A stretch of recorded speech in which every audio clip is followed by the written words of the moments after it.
Continuamos en la UNED y estábamos hablando de la sucesión borbónica en la guerra y en la paz. Vamos a ver esta parte segunda, la guerra civil.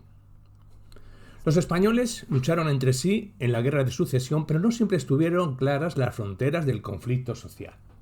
En España, los términos Austria y Borbón no eran conceptos dinásticos e ideológicos, sino que representaban intereses y aspiraciones. Podría decirse que el este de España luchó contra Castilla, pero no como un movimiento separatista. En efecto, los catalanes, no menos que los castellanos, defendían la unidad española y trataban de imponer su rey en el conjunto de España. Este y oeste estaban divididos, no solo por los fueros o por los prejuicios mutuos, sino por la experiencia histórica del gobierno de los Austrias. El reinado de Carlos II había supuesto un desastre total para Castilla, que había servido para que los castellanos se distanciaran de la dinastía de los Austrias, pero la recesión de unos fue el progreso de otros. La debilidad del gobierno y la inercia beneficiaron a los reinos regionales, que prosperaron gracias a la negligencia del centro y que consideraron a Carlos II como un devolucionista benévolo. Estas divisiones reflejaban diferencias económicas entre quienes habían sufrido decenios de depresión bajo los Austrias y quienes mostraban signos de recuperación. Además, en la hostilidad de las zonas orientales de la península respecto a los Borbones había un fuerte elemento de resentimiento contra los franceses y era una reacción a los conflictos fronterizos y a la inmigración y competencia francesa. Si bien estos factores contribuyen a explicar el sentimiento pro-austriaco en los reinos orientales a partir de 1700, especialmente entre los sectores de la clase media y baja, ese sentimiento no se habría expresado en un conflicto armado sin la presencia de ejércitos extranjeros. De igual forma, la intervención extranjera no habría triunfado de no haber existido una base de apoyo en el interior. Los aliados, una vez que fracasaron en la ocupación de Cádiz y el levantamiento de Andalucía en 1702, supieron dirigir sus operaciones con mayor habilidad en 1705. La lógica de los acontecimientos fue, pues, la de un choque externo que actuaba sobre una situación revolucionaria. La cuestión que se planteaba a la población no era tanto por qué debían apoyar a los Austrias o a los Borbones, sino por qué debían resistirse al ejército invasor. Una vez iniciadas, las hostilidades se autoalimentaron y se convirtieron en expresión de diversos conflictos, unos latentes desde hacía largo tiempo en la península, otros nuevos. Las rivalidades locales se enfrentaron a una aldea contra otra. Especialmente en las fronteras orientales, los intereses sociales separaron al señor del vasallo, a la nobleza del pueblo. Los portugueses eran despreciados en Castilla y odiados en Madrid. La presencia de protestantes entre los aliados provocó susceptibilidades religiosas. Unos lucharon por una causa, otros por saldar una cuenta, otros por mejorar su condición y, como ocurre en la mayor parte de las guerras civiles, la mayoría de la población permaneció en sus casas.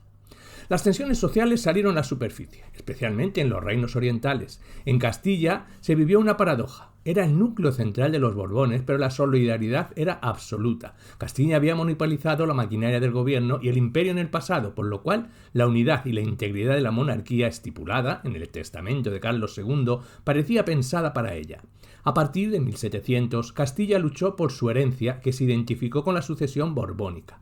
En 1701, Felipe V se dirigió a Castilla, se presentó en Madrid y apareció ante los castellanos. Esta era la sede de su gobierno, la base de su imperio mundial, una herencia preparada para Castilla. La mayor parte de los castellanos se sentían satisfechos, pero no la gran aristocracia. Los grandes de Castilla se mostraron cautos, incluso hostiles, frente a los Borbones, y algunos de ellos se alinearon en el bando contrario. En parte lo que les impulsó a actuar así fueron sus convicciones políticas pro-austriacas, pero también la ambición, el resentimiento personal y las lealtades familiares. Era una medida grave que comportaba el riesgo de pérdida de propiedades, pero muchos la asumieron, especialmente en 1706 y el 10, cuando el ejército austriaco entró en Madrid. Veían que su hegemonía había terminado, su poder sería reducido por los burócratas y sus puestos ocupados por los franceses. Esta fue la raíz de su distanciamiento. El almirante de Castilla, Juan Luis Enrique de Cabrera, abandonó Madrid con sus riquezas, sus cuadros y su séquito de 300 personas y se exilió en Portugal, desde donde denunció públicamente la influencia francesa en el gobierno y encabezó a los disidentes españoles hasta su muerte en 1705. El conde de Cifuentes, noble aragonés con propiedades en Castilla, hizo defección para situarse al lado del archiduque y se convirtió en un eficaz jefe guerrillero a su servicio. El conde de Santa Cruz, comandante de las galeras de España, entregó la base naval de Cartagena al enemigo en 1706. El conde de Corzana, antiguo virrey de Cataluña y ahora necesitado de nuevas fuentes de ingresos, encontró que el nuevo régimen no le ofrecía recompensa alguna y en 1702 se integró en el bando del archiduque, que le ofreció un cargo y le nombró virrey de Valencia en 1707. El duque de Nájera y los condes de Haro, Oropesa y Lemos se pronunciaron públicamente a favor del archiduque. El duque del Infantado vaciló y fue objeto de sospechas por parte del gobierno borbónico. Lo mismo ocurrió con el duque de Medinaceli, quien después de haber estado al servicio de Felipe V fue arrestado y hecho prisionero en el castillo de Pamplona. De los 12 grandes de España, 4 cayeron en desgracia por deslealtad, aunque menos de una tercera parte de los otros grandes y los títulos nobiliarios desertaron. Muchos de los demás adoptaron la postura de esperar y ver. En Aragón, la mayor parte de la nobleza apoyó a Felipe V, con la excepción de los condes de Fuentes y Sástago, y algunos otros que se mostraron neutrales. La nobleza rechazó cualquier responsabilidad por los acontecimientos ocurridos en Aragón y negó que en ningún momento se hubiera declarado en rebelión, atribuyendo esa actitud a las clases inferiores.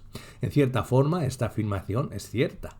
Los agravios se acumularon en los años 1701 al 4, en los que el rey apenas se dejó ver por sus 380.000 súbditos aragoneses, que sin embargo tuvieron que alojar a las tropas francesas y pagar impuestos para mantenerlas, siendo pues violados los fueros. Sin embargo, los fueros no constituían una causa popular ni suficiente para instigar un levantamiento en masa contra Felipe V.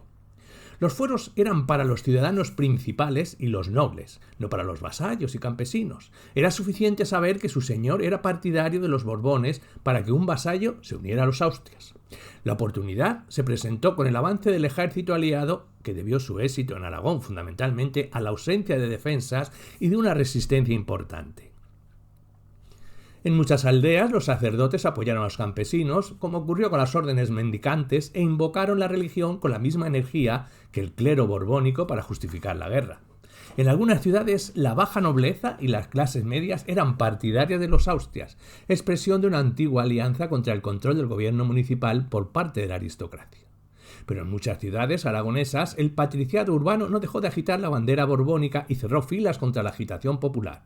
Así pues, en la medida en que hubo una rebelión en Aragón, se trató de una protesta social que poco tenía que ver con los fueros y que era un intento desesperado de los oprimidos para expulsar a los tiranos de sus propiedades y buscar protección donde fuera posible. En Valencia, la protesta social estaba aún más a flor de piel. El monarca, el rey, los fueros constituían escaso motivo del agravio para los 318.500 habitantes del reino, y si Felipe V no les prestaba atención, tampoco se mostraba hostil. De cualquier forma, su jurisdicción solamente se extendía sobre 76 ciudades. Los impuestos reales eran moderados y los ingresos se gastaban localmente. El reino de Valencia no estaba dominado por su rey, sino por su nobleza y su clero.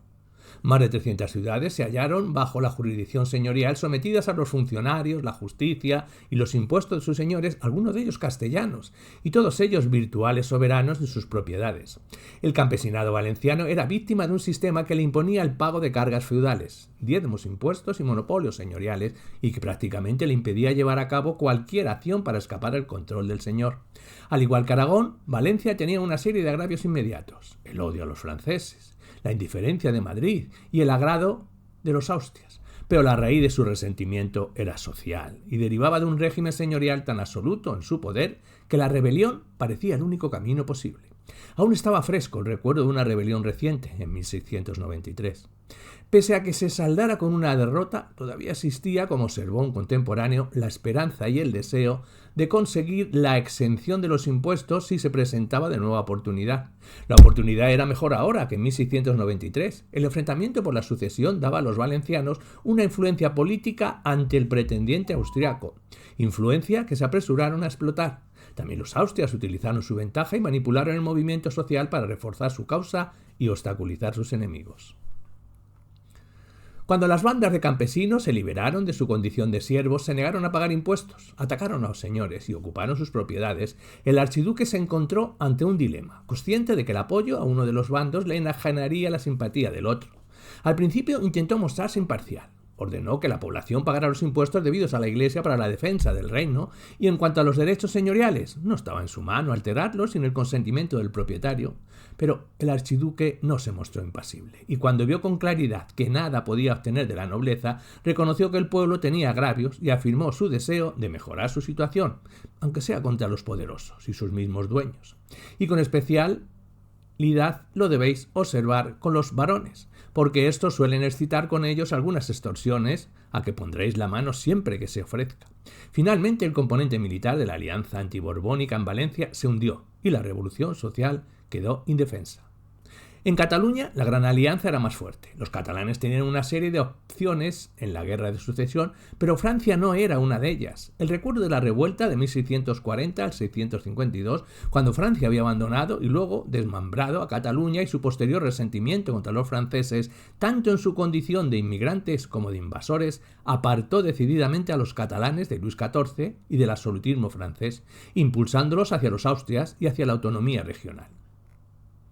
Para la élite catalana, la Guerra de Sucesión era la oportunidad de explotar la posición de Cataluña y de vender su alianza al mejor postor.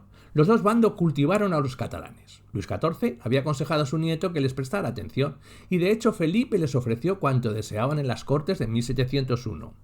La confirmación de los privilegios, un puerto libre, la reforma de los impuestos, una compañía marítima y el acceso directo al comercio de las Indias mediante 2 barcos anuales, en tanto en cuanto no infringieran los derechos del comercio de Sevilla. ¿Estaba en condiciones de cumplir esta promesa? ¿Le permitirían sus seguidores castellanos que rompiera su monopolio? Ante la duda de que eso fuera posible, los catalanes optaron por la Gran Alianza, que les otorgaba la protección del ejército austriaco y la flota inglesa. En especial, el acuerdo anglo-catalán correspondía al deseo de los catalanes de exportar directamente a América y a la determinación inglesa de romper el monopolio hispano-francés en el comercio de las Indias. La intervención de los aliados y la colaboración de los líderes catalanes pronto permitió conseguir el apoyo popular. Un mes después de la conquista de Montjuïc, en septiembre de 1705, Barcelona y la mayor parte de Cataluña se unieron a los aliados. Fue un acuerdo entre iguales en el que los catalanes se mostraron como aliados activos. En junio de 1706, cuando el ejército aliado entró en Madrid, el archiduque fue proclamado Carlos III, y los miquelets patrullaron las calles de la capital. Las perspectivas catalanes parecían favorables. Pero Castilla reaccionó con energía a esta humillación y rechazó la amenaza que se cernía sobre su primacía. De la defensa pasó al ataque. Y tras la victoria de Almansa, en abril de 1707, Felipe V pudo imponer la nueva planta y abolir los fueros de Valencia y Aragón. El conflicto cobró una nueva violencia y brutalidad. Una serie de ciudades fronterizas cayeron: Lérida, el 14 de noviembre de 1707, y Tortosa, el 19 de julio de 1708. Los catalanes se vieron ahora enfrentados al absolutismo de inspiración francesa y comenzaron a quedar totalmente aislados en la península. Pero Cataluña no perdió las esperanzas mientras los aliados se opusieron a la presencia de un monarca Borbón en el trono de España. En 1709, Luis XIV parecía decidido a capitular. En septiembre de 1710, el rey, al que apoyaban los catalanes, estaba en Madrid. Pero la alianza tenía puntos débiles. Las relaciones entre Carlos y las autoridades catalanas no eran fáciles. El archiduque necesitaba dinero y los catalanes querían privilegios. De hecho, Carlos no era menos absolutista que Felipe V y le irritaba la insistencia de los catalanes respecto a sus derechos. Los catalanes no fueron olvidados, pero para el gobierno inglés no constituían un objetivo de guerra fundamental, y Felipe V lo sabía. En un momento le dijo al embajador inglés: «La paz no les es a ustedes menos necesaria que a nosotros. No romperán con nosotros por una bagatela». El embajador encontró que la corte adoptaba una postura inflexible y le comunicaron que el rey nunca concederá privilegios a esos canallas y sinvergüenzas, los catalanes, pues dejaría de ser rey si lo hiciera. El gobierno inglés adoptó una postura confusa respecto a los fueros. En la correspondencia de Bolingbroke con los plenipotenciarios de Utrecht, estos privilegios se califican como contrarios a los intereses de Inglaterra y la Constitución de Castilla. La decisión desafiaba la razón y situó a los catalanes en una vía suicida. La resistencia de los grupos de guerrilleros no tardó en ser sofocada y el duque de Berwick concentró sus fuerzas francesas y españolas en el asalto de Barcelona, defendida heroicamente en los muros, en las calles y casa por casa, aunque finalmente tuvo que rendirse el 11 de septiembre. Los términos de la rendición fueron duros. Todo un barrio fue destruido para construir una nueva fortaleza. Diversos jefes militares fueron conducidos a prisión, exiliados y ejecutados. El duque de Berby asumió todos los poderes militares y se encargó a José Patiño la dirección de la administración civil, en la que se integraron rápidamente representantes del absolutismo. Cualquier vestigio de las instituciones tradicionales de Cataluña fue destruido por el derecho de nueva planta, el 16 de enero de 1716. Las Cortes, la Generalitat, el Consejo de Ciento, el sistema fiscal y la autonomía monetaria desaparecieron. El Estado catalán dejó de existir súbitamente. La resistencia catalana de 1705 al 14, prolongada durante 7 años, sin el apoyo de Aragón y Valencia, y durante 3 años, sin la solidaridad de sus aliados extranjeros, fue un brillante esfuerzo de voluntad, recursos y movilización. Pese a la riqueza de Cataluña, a su renacimiento comercial de 1690 a 1705 y a la inyección de dinero aliado, su economía no podía sostener una guerra larga, y los ingresos del archiduque nunca igualaron a los gastos. Con respecto a Castilla, el Principado se vio obligado a luchar en una clara desventaja. Cataluña no contaba con los ingresos de las Indias, no tenía tesoro americano que pudiera gastar, nada que pudiera compensar la depresión económica que se produjo a partir de 1711. Sin embargo, el dinero no es el único argumento en la guerra catalana. La economía regional todavía se mostraba fuerte y continuó exportando vino y aguardiente y produciendo productos agrícolas y de otro tipo.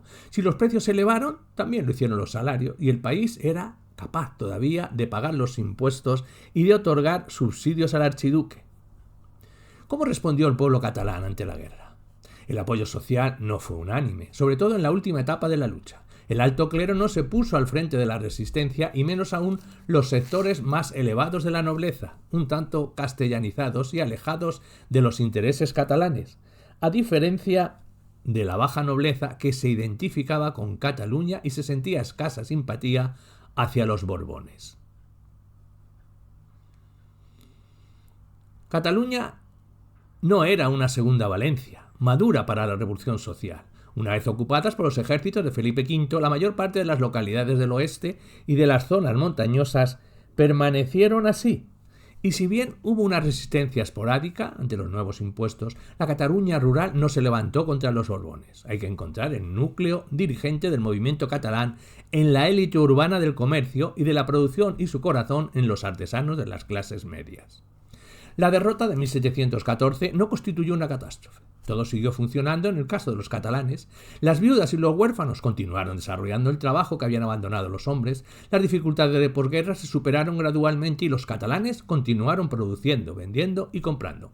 Cataluña no era una nación-estado. Así pues, aunque tenía mucho que perder en ello, no se incluía la independencia.